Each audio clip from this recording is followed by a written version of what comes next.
ಪ್ರಜಾವಾಣಿ ದಿನಪತ್ರಿಕೆಯ ವಾಚಕರವಾಣಿಯಲ್ಲಿ ಒಂದು ಒಳ್ಳೆಯ ಕಂಟೆಂಟನ್ನು ಇವತ್ತು ಭಾಳ ಅದ್ಭುತವಾಗಿ ಬರೆದಿದ್ದಾರೆ ಇಲ್ಲಿ ನೋಡಿ. ಇಲ್ಲಿ ನಿಮಗೆಲ್ಲ ಗೊತ್ತಿರೋ ಹಾಗೆ ಯೂಶಲಿ ಏನಾಗುತ್ತೆ, ಈ BCom ಮಾಡಿರ್ತಕ್ಕಂಥ ಪದವೀಧರರು ಅವರು ನೆಕ್ಸ್ಟು IT ಸೆಕ್ಟಾರ್ಸು, ಬ್ಯಾಂಕಿಂಗ್ ಸೆಕ್ಟಾರ್ಸು, ಕೆಲವೊಂದು ಕಂಪನೀಸ್ ಕಡೆ ಎಲ್ಲ ವರ್ಕ್ ಮಾಡಲಿಕ್ಕೆ ಅವರು ಇಚ್ಛೆಯನ್ನು ಪಡ್ತಾರೆ. ನಿಮಗೆಲ್ಲ ಗೊತ್ತಿರತಕ್ಕಂಥ ವಿಚಾರ ಅದು.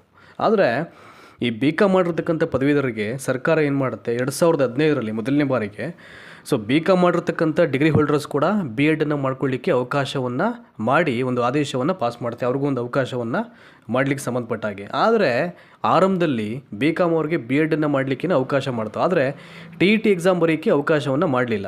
ಆವಾಗ ಒಂದಷ್ಟು ಪ್ರತಿಭಟನೆಗಳು, ಅಲ್ಲಲ್ಲಿ ಮನವಿ ಪತ್ರಗಳು, ಸಾಕಷ್ಟು ಪ್ರೆಸರ್ ಹೋಗುತ್ತೆ ಸರ್ಕಾರಕ್ಕೆ.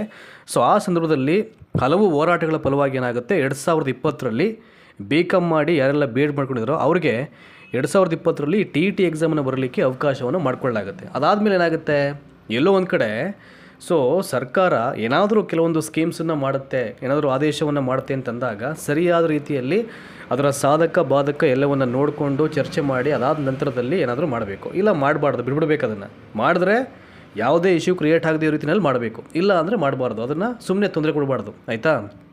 ನೋಡಿ, ಇಲ್ಲಿದೆಯಲ್ಲ, BCom ಮತ್ತು B.Ed ಕೋರ್ಸ್ ಪೂರೈಸಿರ್ತಕ್ಕಂಥ ಸಾವಿರಾರು ಪದವೀಧರರು ಶಿಕ್ಷಕ ವೃತ್ತಿಗೆ ಅರ್ಹರಾಗಿದ್ದಾರೆ, ಅರ್ಥ ಮಾಡ್ಕೊಳ್ಳಿ. ಆದರೆ ಅವರಿಗೆ ಶಿಕ್ಷಕರ ನೇಮಕಾತಿಯಲ್ಲಿ ಅವಕಾಶವನ್ನು ನೀಡದೆ ವಂಚನೆಯನ್ನು ಮಾಡಲಾಗ್ತಾಯಿದೆ. That is a problem. ನೀವು BCom ಮಾಡಿದವ್ರಿಗೆ B.Ed ಮಾಡಲಿಕ್ಕೆ ಅವಕಾಶ ಕೊಟ್ರಿ, ಲಕ್ಷಾಂತರ ಜನ B.Ed ಮಾಡ್ಕೊಂಡ್ವಿ ನಾವು. At the same time TET ಎಕ್ಸಾಮನ್ನು ಪಾಸ್ ಮಾಡ್ಕೊಂಡ್ವಿ. ನಮಗೆ ಯಾಕೆ ನೀವು CET ಎಕ್ಸಾಮನ್ನು ಬರಲಿಕ್ಕೆ ಇದುವರೆಗೂ ಅವಕಾಶವನ್ನು ಮಾಡಿಕೊಟ್ಟಿಲ್ಲ? This is the very important question, ಇದು ರೈಸ್ ಮಾಡಿರುವಂಥದ್ದು. ಈಗ ಏನಾಗ್ತಿದೆ, ಈಗ ಪದವಿಯಲ್ಲಿ ಐಚ್ಛಿಕವಾಗಿ ಇತಿಹಾಸ, ಭೂಗೋಳ, ಅರ್ಥಶಾಸ್ತ್ರ ಅಧ್ಯಯನ ಮಾಡಿಲ್ಲವೆಂಬ ಕಾರಣ ನೀಡಲಾಗ್ತಾ ಇದೆ. ನೀವು ಇದೆಲ್ಲ ರೀಸನ್ ಕೊಡೋದೇ ಆಗಿದರೆ BCom ಅವ್ರಿಗೆ ಏನಕ್ಕೆ B.Ed ಮಾಡಿ ಅಂತ ನೀವು ಹೇಳಿದ್ರಿ? ನಿಮಗೆ ಮುಂಚೆ ಗೊತ್ತಿರಲಿಲ್ವಾ ಇವೆಲ್ಲ ಸಬ್ಜೆಕ್ಟ್ ಇರ್ತಿದೆ ಅಂತ ಅಂದ್ಬಿಟ್ಟು? ಈಗೆಲ್ಲ ನೀವು ಕನ್ವಿನ್ಸಿಂಗ್ ಆಗಿ ರೀಸನ್ ಮಾಡ್ತಾ ಇರುವಂಥದ್ದು, ಈ ಥರ ಇಲ್ಲ ಸಲ್ಲದ ರೀಸನ್ಸನ್ನ ಹೇಳಿ ನಮ್ಮ ಲೈಫ್ ಜೊತೆ ಆಟ ಆಡ್ತಾ ಇರುವಂಥದ್ದು, ಇದೆಲ್ಲ ಯಾಕೆ ಮಾಡ್ತೀರಿ ಅಂತಕ್ಕಂಥದ್ದು ಲಕ್ಷಾಂತರ ಅಭ್ಯರ್ಥಿಗಳ ಒಂದು ದೊಡ್ಡ ಪ್ರಶ್ನೆ ಇದು, ಆಯಿತಾ. B.Ed ಅಧ್ಯಯನದ ವೇಳೆ ಶಾಲೆಗಳಲ್ಲಿ ಸಮಾಜ ವಿಜ್ಞಾನ ಬೋಧನೆ ಮಾಡ್ತಾರೆ.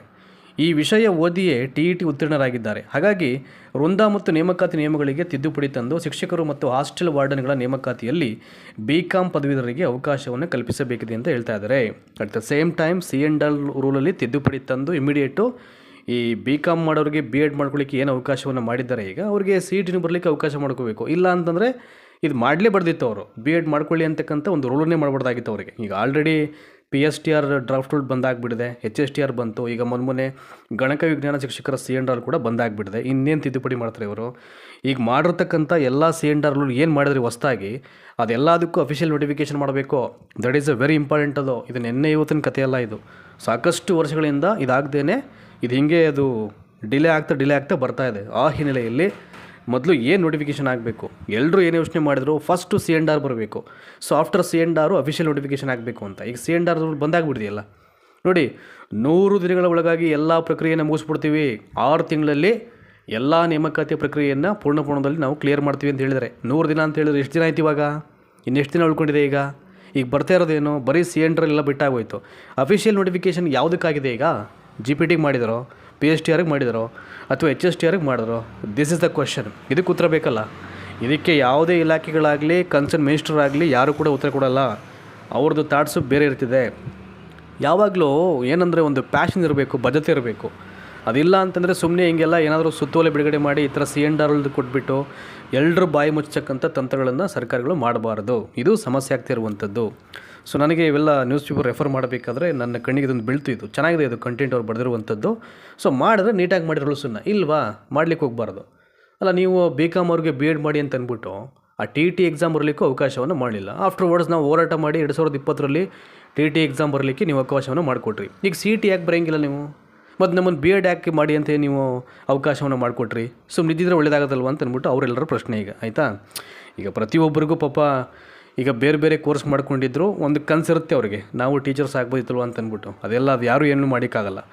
ಅಂಥವ್ರಿಗೆ ನಾವು ಟೀಚರ್ಸ್ ಆಗ್ಬೋದಲ್ವ ಅಂತಕ್ಕಂಥ ಕನಸು ಯಾರು ಕಂಡಿದ್ರು ಅವರಿಗೆ ಈಗ B.Ed ಮಾಡ್ಕೊಳ್ಳಿಕ್ಕೆ ಅವಕಾಶವನ್ನು ಕೊಟ್ಟ ಮೇಲೆ ಎಲ್ಲೋ ಒಂದು ಕಡೆ ಒಂದು 50% ಅವ್ರ ಡ್ರೀಮ್ಸು ಫುಲ್ಫಿಲ್ ಆದಂಗೆ.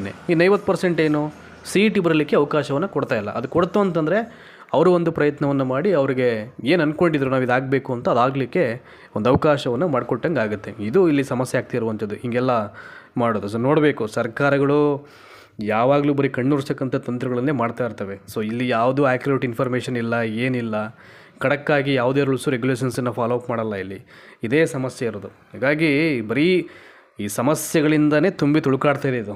ಹಾಗಾಗಿ ಯಾವುದಕ್ಕೂ ಸರಿಯಾದ ರೀತಿ ಜಸ್ಟಿಸ್ ಸಿಗ್ತಾ ಇಲ್ಲ.